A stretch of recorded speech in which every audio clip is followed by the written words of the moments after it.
Fala pessoal, tá começando mais um episódio do Tudo Talk. Eu sou Álvaro Júnior. Eu sou o Lucas Anzolin. Vamos agradecer primeiramente aos nossos grandes patrocinadores, porque se não fossem por eles, nós não estaríamos aqui levando informações valiosíssimas até você, telespectador. Olha só que bonito, né, Lucas? Primeiro, quem apareceu primeiro? Corpac, uma das principais produtoras de embalagens plásticas do Brasil. E que o embalagem, segundo... hein? Fala uma embalagem, só pra ilustrar pro povo. Olha, frasco de cosmético. Eu tenho certeza que pelo menos tem um item na sua casa que a Corpac faz. Ou é cosmético, ou é o sorvete que você toma no final de semana, ou é a bebidinha quente lá que você usa nos seus drinks. Alguma coisa eu garanto que tem e você nem sabia que era a Corpac que fazia. E AVC?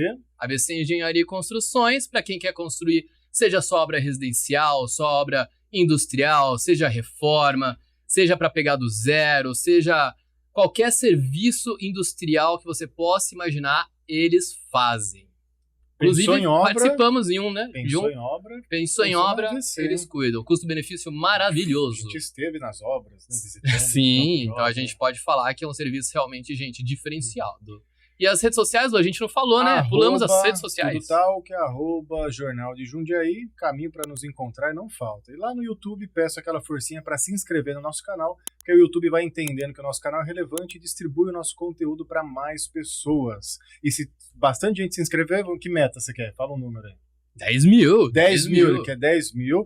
Se tiver a meta de 10 mil alcançada, ele vai pagar um desafio, hein, gente? É vocês que escolhem o desafio, hein? Vocês vão deixar aí no comentário que desafio vocês querem que eu pague. Vai dar o acesso ao OnlyFans dele, assim, ó, livre pra todo mundo. Ninguém tem o link, graça, só você vai ter. Ó, só. Aí, agora vai bombar o canal, agora vai pra 100 mil, hein?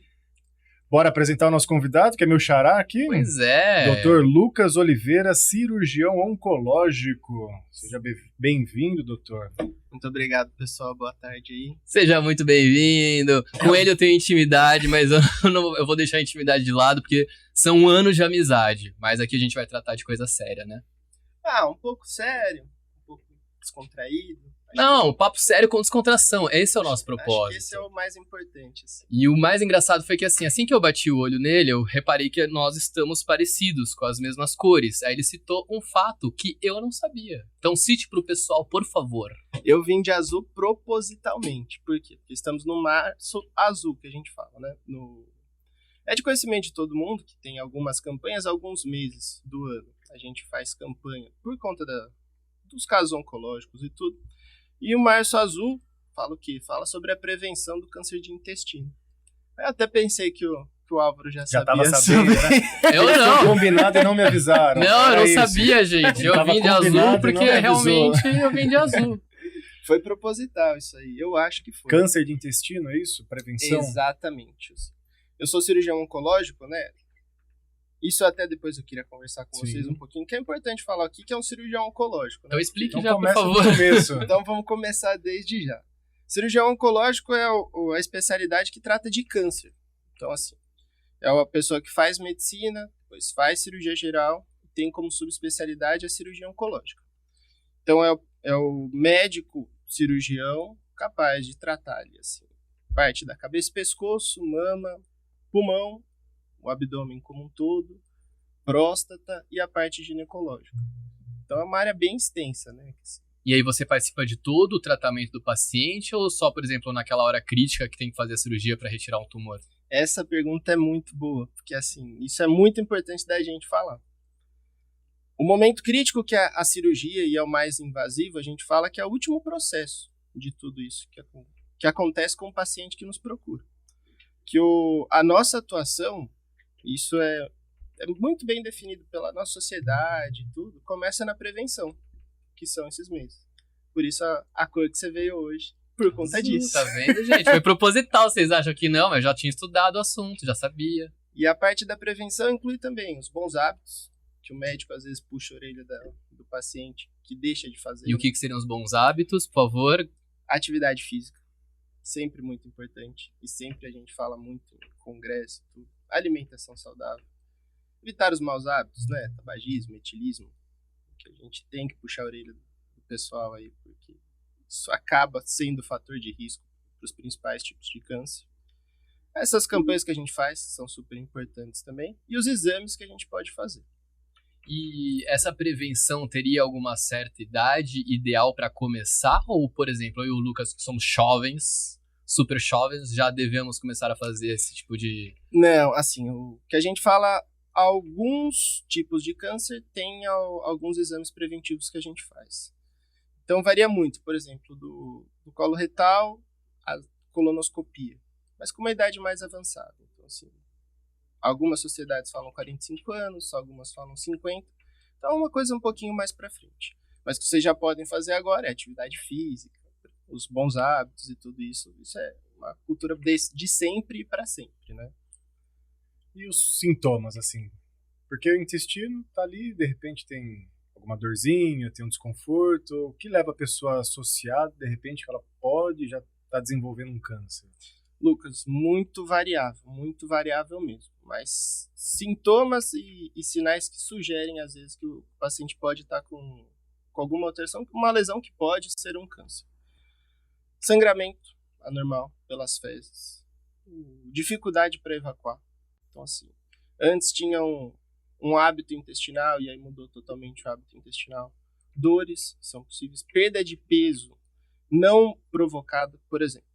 Se um paciente me procura e fala assim, doutor, perdi 30 quilos em 6 meses e eu não mudei nenhum hábito alimentar, opa, a gente precisa investigar alguma coisa.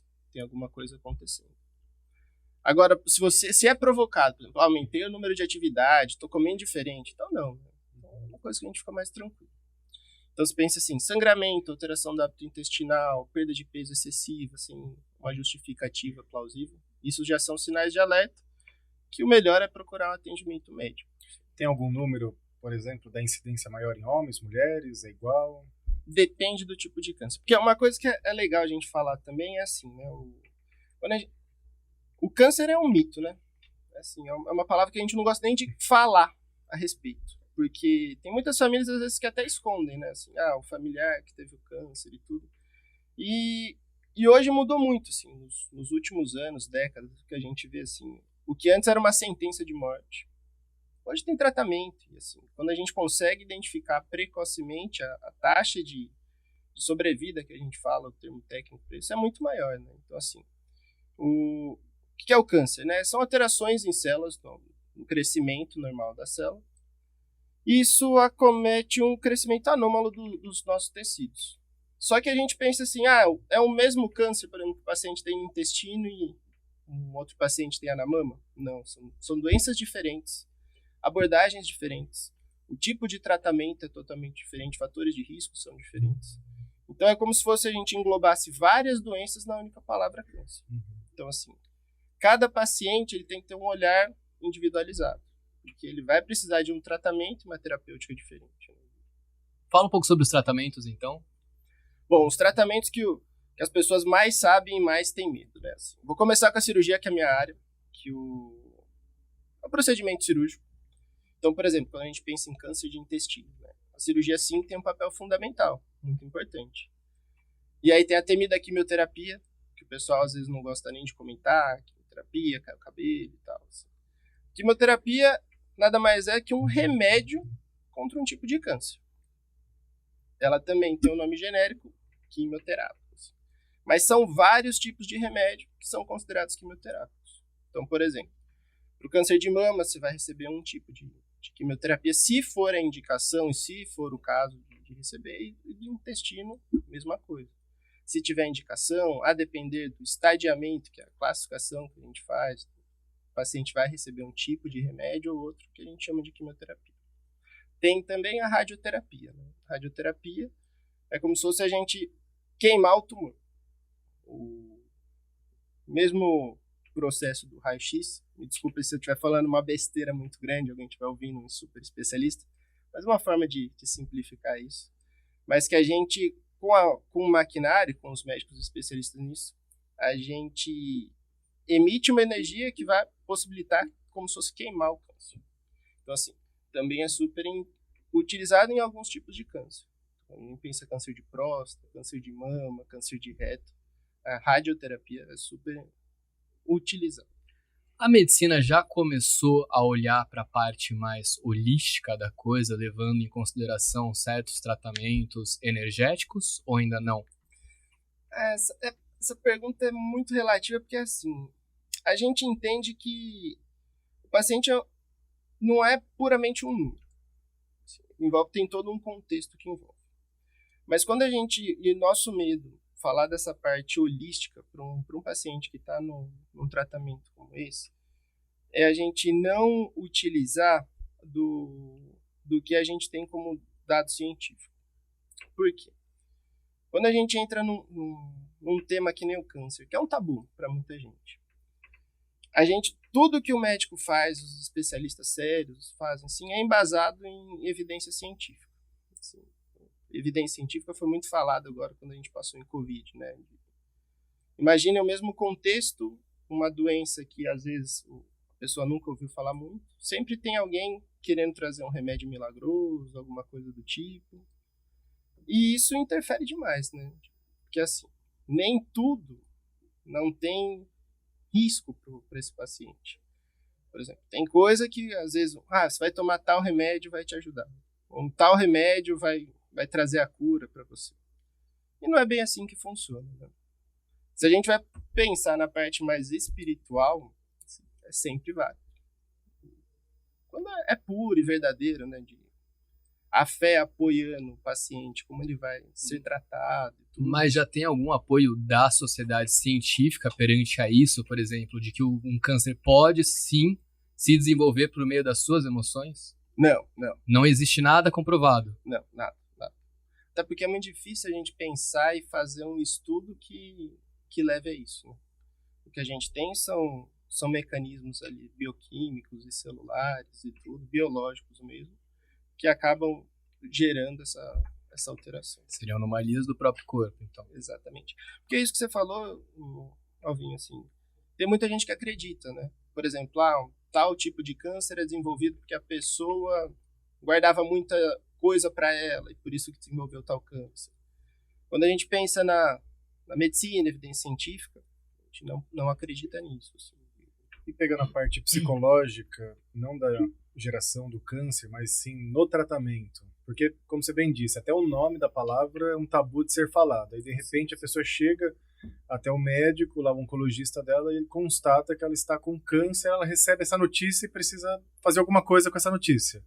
Como que é o tratamento? É sugerido que ela busque um psicólogo, que tenha um acompanhamento além dessa parte medicamentosa para conseguir superar? Porque para muitas pessoas realmente é o fim a notícia, né? Excelente pergunta, excelente. E é uma coisa que a gente, profissionais da oncologia, né, seja oncologista, seja cirurgião, a gente vivencia. Somos o portador dessa notícia, né? E muitas vezes antes vem o Dr. Google. Hoje super. Ou o ChatGPT, né? Também. Então, assim, ele sempre vai trazer os piores cenários, né? Porque quando a gente qualquer sintoma que você vê, você tá morrendo. Exatamente. Então, assim, é fundamental e de extrema importância o apoio não só médico, estar ali, tirar as dúvidas, conversar. Da família é muito importante também. Porque imagina, né? Você vai para uma consulta e seu mundo desaba. Você tem um câncer, você vai precisar participar, fazer exame que você nunca fez, você vai ser submetido a tratamento que você não imagina o que é. E tem, sim, o estigma de que prévio, né? De, tô com câncer, como vai ser minha vida agora? Então, assim, não só a parte psicológica é super importante, mas a parte nutricional, que são os pacientes que às vezes param de comer porque não tem mais apetite. Então, ele precisa ter novas ideias. Mas isso por parte do tratamento ou por parte realmente da doença? Não necessariamente da doença, mas porque a pessoa, assim, a vida dela, desanimou, eu sempre brinco que é uma perdeu montanha a russa. vontade de viver. Sim. Montanha russa, assim, de... Porque socialmente ainda, eu vejo muito isso, né, que o doutor falou. Recebeu a notícia de câncer, a cabeça da pessoa parece que vira um cronômetro regressivo, né? Vou morrer em algum momento. Exatamente. Quanto tempo de vida me sobra, né? Exatamente. Sendo que a ciência já evoluiu bastante, tem tratamentos hoje em dia muito bons, né? Eu não fazia ideia que ainda era um tabu isso. Gigantesco. Você vê como eu sou leigo no assunto. Gigantesco. E assim, eu acho que é super importante um pouco do que eu tô fazendo aqui hoje, que é divulgar isso, assim, que as pessoas tenham noção disso, que é super importante a prevenção e que não é o fim da linha, né? Tem coisa pra se fazer. Pegando até o gancho aí do Março Azul, enfim, de todas as campanhas, o que o doutor sugere, por exemplo, que poderia ser feito de conscientização para pelo menos dar uma amenizada, né, nessa parte do peso do nome, no peso da doença, para que a gente pudesse olhar não só com essa forma de distância, né, mas tá, tem uma doença e a gente consegue tratar. O que as campanhas poderiam proporcionar? O que o senhor está fazendo aqui já é muito bom, óbvio, mas o que mais daria para fazer nesse sentido? É difícil a gente pensar assim são coisas muito pontuais, né? Porque são várias camadas da população como um todo e cada uma merece uma abordagem diferente. Eu acho que é fundamental, desde a da educação infantil, se abordar esse assunto, por exemplo, em aula de biologia e tudo, porque a criança, querendo ou não, ela difunde para os pais e tudo. Essas campanhas que tem dos meses como um todo são excelentes, porque a pessoa ela tem maior visibilidade, ela vê, por exemplo, no Outubro Rosa, os times de futebol engajados e tudo, então as pessoas procuram mais. Do câncer de próstata também, eles acabam entrando, procurando mais. Então, eu acho que, nesse começo, todo tipo de ação é válido. Assim, o que eu estou fazendo aqui hoje é um esforço meu, assim, particular, mas que eu acredito muito. Que vale a pena tentar divulgar mais, para que quebre esse tabu da palavra câncer. E que as pessoas busquem, né? Porque é super importante. E o que a gente lê, por exemplo? Vamos colocar, vocês falaram de Google, de ChatGPT, mas vamos colocar para coisa mais antiga, para Facebook.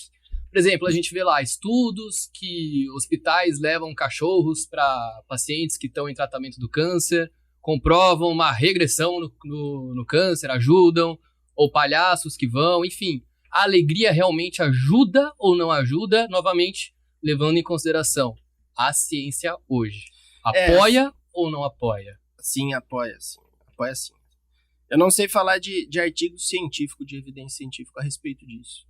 Da escola que eu vim, do Hospital de Amor em Barretos, né, tenho o pessoal, os doutores da alegria, né, que são os palhaços que vão lá e levam diversão pro pessoal.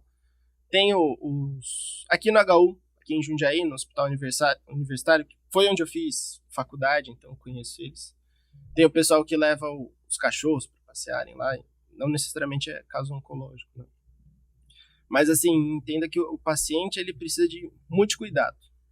Então, quando chega lá um palhaço fazendo uma brincadeira e ele quebra aquele ambiente hospitalar, às vezes que o paciente internou para fazer quimioterapia e tudo, é super importante, porque isso com certeza vai dar um ânimo para ele, a resposta que ele vai ter e a forma como que ele vai encarar o tratamento é diferente, né? Mas, cientificamente falando...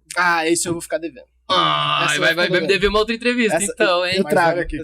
Procure, eu trago. Mas olha que interessante, você falou da sua escola de formação, Hospital de Amor. Como chamava antes? Hospital do Câncer. Agora então o próprio hospital mudou, né, um tempo atrás. O Lucas é observador. Chamar de Hospital Exatamente, do Câncer, porque o nome é aquele negócio que a gente falou, né? Eu tô indo pro Hospital do Câncer. E agora você pensa, tô indo pro Hospital de Amor.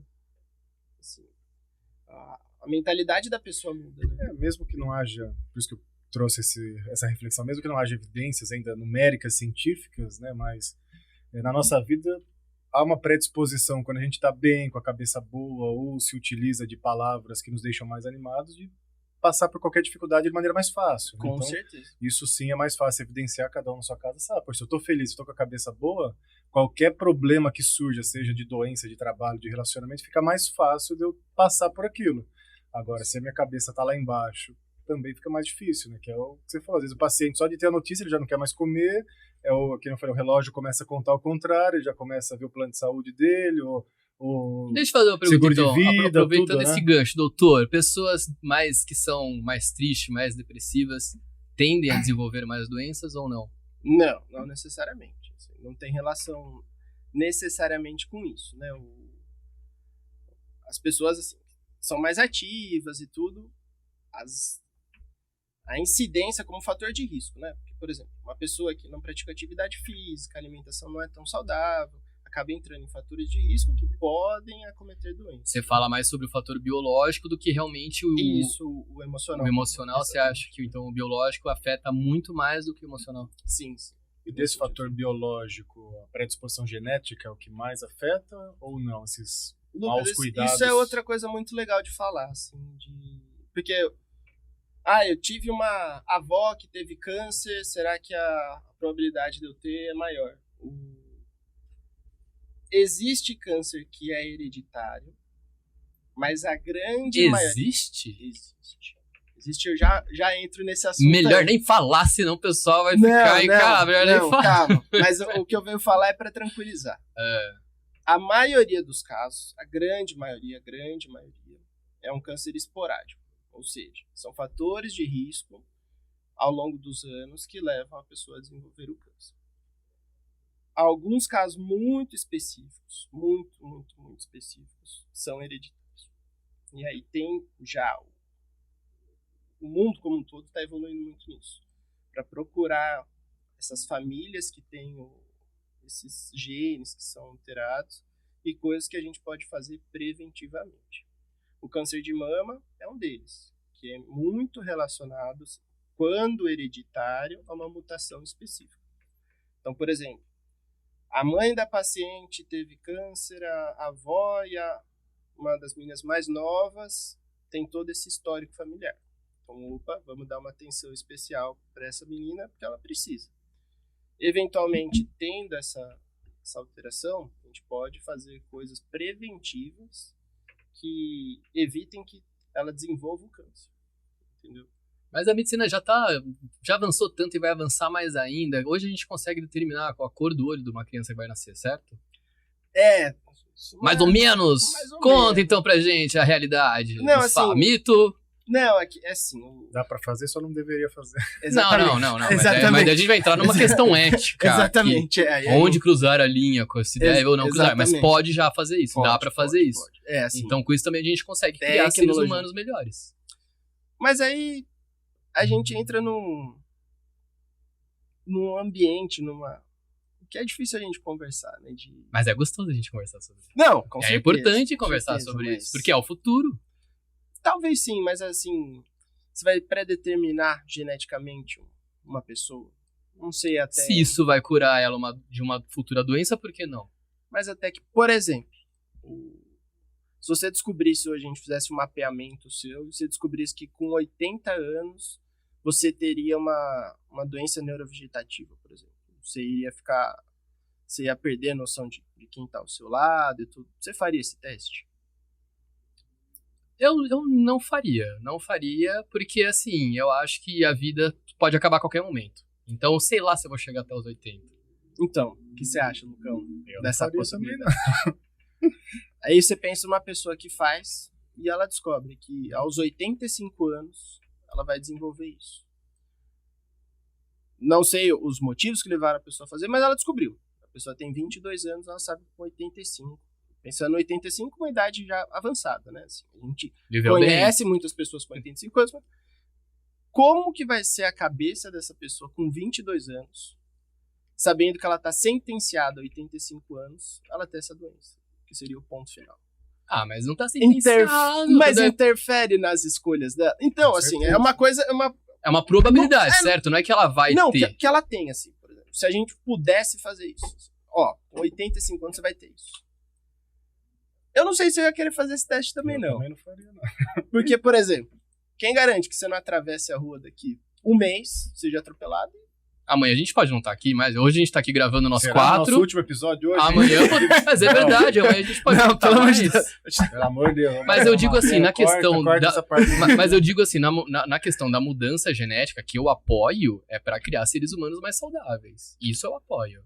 Mas é que daí, assim, eventualmente a gente partiria pra parte de selecionar, sabe? E ficaria sob responsabilidade de quem e em qual sentido. Eu acho que quando a gente... Assunto com muitas portas filosofia, abertas, né? filosofia. Você volta outra vez pra gente conversar só sobre isso. A gente aí fala... porque pode levar pra muitos lugares, né? Exatamente, é uma coisa muito... Envolve crenças, envolve religião, envolve... Eu tô falando de doença. Ok, mas envolve muitas coisas, pra evitar, pra criar seres humanos mais saudáveis, pra que fiquem menos doentes. Um dos últimos que quis fazer isso quase dizimou a população não inteira. tô falando disso, não, eu tô falando de doença. Isso abre portas pra debates muito grandes, né? Então é complexo, mas interessante, sem dúvida. A gente Sim, gosta de eu conversar quero que você sobre, volte aqui né? pra gente fazer um debate depois sobre isso. Mas, Não, a gente com a fala, participação do telespectador Indo- também. Ainda indo assim, na linha desse desenvolvimento da ciência, um assunto que até era mais debatido, hoje eu vejo que é menos, a questão das células-tronco no tratamento de câncer. Como está isso dentro, hoje, da ciência para os tratamentos? Nossa, assim, da parte de a minha experiência nessa parte foge muito, assim. Não sei te falar com profundidade sobre isso. Antes falava-se muito, mas quando a gente pensa em regeneração, às vezes traumática e tudo, né? Por exemplo, pessoa que teve um acidente automobilístico e perdeu a mobilidade dos membros e tudo. Então, eles imaginavam isso na célula-troncos para fazer essa regeneração. De fato, não se fala muito mais nisso, assim. Porque parou de falar, né? Tava sempre Ou passando só na não tá na televisão, mídia, tava sempre não nas tá redes pro grande sociais, né? público, vai saber o que tá Um- acontecendo aí nos bastidores. Um dos cientistas mais importantes do mundo nisso, esse assunto que a gente abordou da parte de trazer a mobilidade para pessoas que perderam a mobilidade de membros e tudo, é um brasileiro. Não sei se vocês conhecem. Assim, no meio médico a gente sabe mais, que é o Nicoleles. É um professor, ele fez medicina na USP. Desde então ele desenvolveu toda a carreira dele nos Estados Unidos. E agora ele tem um projeto na Itália que ele faz um exoesqueleto. Então, assim, com a transmissão do pensamento pelo sistema todo que ele desenvolveu. E Física quântica, né? não sei, Entra já nesse quesito da física Não- quântica. e é sensacional o trabalho dele. Assim. A pessoa pensa no movimento, ele consegue reproduzir isso na máquina e esse exoesqueleto faz a pessoa andar. Maravilhoso. Foi o médico que fez na Copa do Mundo aqui, a pessoa dá um passo, né? O cara era tetraplégico, paraplégico, não sei falar o certo. E ele deu um passo e chutou a bola. Primeiro. É assim. Incrível. É a coisa até nossa, arrepia, né? assim, caralho. Professor brasileiro, tá nos Estados Unidos. Muito bom. Cara, no mundo inteiro é famoso. E você vai fazer uma Não, pergunta? eu ia falar pegando ainda do câncer, né? Para animar um pouco o povo que tá ouvindo também, assim, os números, você pode chamar de cura, o nome técnico é remissência do câncer, como é que fala? Regressão. Então, Não assim, sei o nome, mas os números de cura, vamos usar o palavreado mais simples, são altos, são baixos, depende da fase que descobre. então depende muito da fase que a gente descobre. Porque depois que a gente faz o tratamento, a gente entra no que a gente chama de segmento. E aí eu posso até compartilhar com vocês uma experiência que é muito legal que a gente tinha no hospital, que era assim. Quando a gente pensa no câncer coloretal, após 5 anos, o paciente ele recebia a alta do Hospital de Amor para continuar fazendo segmento na cidade dele. Né? Assim, a probabilidade de ter alguma coisa relacionada ao câncer passado algum tempo no coloretal, quando a gente pensa, é muito pequena. Então, o paciente recebia a alta da nossa instituição. Era o dia que o paciente ia lá tocar o sino. Uma das experiências mais legais que a gente tinha. Eu imagino. A gente falava a alma isso aí. Exatamente, né? Assim, quando a gente falava chegou a 5 anos e tal. Para o paciente é uma vitória, assim, que a gente não tem como mensurar. Porque o exemplo da montanha-russa que eu falei, eles adoravam, né? Ele fala assim, quando a gente dá a notícia, é a hora que você entra no loop. Você perdeu total o controle da sua vida. Você faz o tratamento e aí você entra numa certa calmaria. A gente pede exames de sangue, faz tomografia, é sempre uma expectativa gerada para consulta. E quando a gente fala, você fez o tratamento, a gente terminou o segmento, agora está de alta daqui. Nossa, é uma comoção geral, né? As pessoas que estão ali, às vezes, para ser atendidas ambulatorialmente, aplaudem, a pessoa fica feliz pra caramba. E a gente é a nossa maior vitória, né? É quando a gente vê que tudo que a gente passa vale a pena. Eu vou entrar num ponto um pouco delicado, mas eu queria te perguntar a questão da rede pública e da rede privada. Qual que, assim, porque eu não sei, a gente não faz ideia do quanto custaria um tratamento desse. Entendi. Então, a rede pública hoje tem como tratar um paciente, como fazer uma... Tem. Sim. Precisa melhorar? Sempre pode melhorar. Mas o tratamento que a gente oferece hoje, ele é bom. Bom. Obviamente que comparado às vezes com o meio particular, ainda tem muito que melhorar. Sim, tem que melhorar.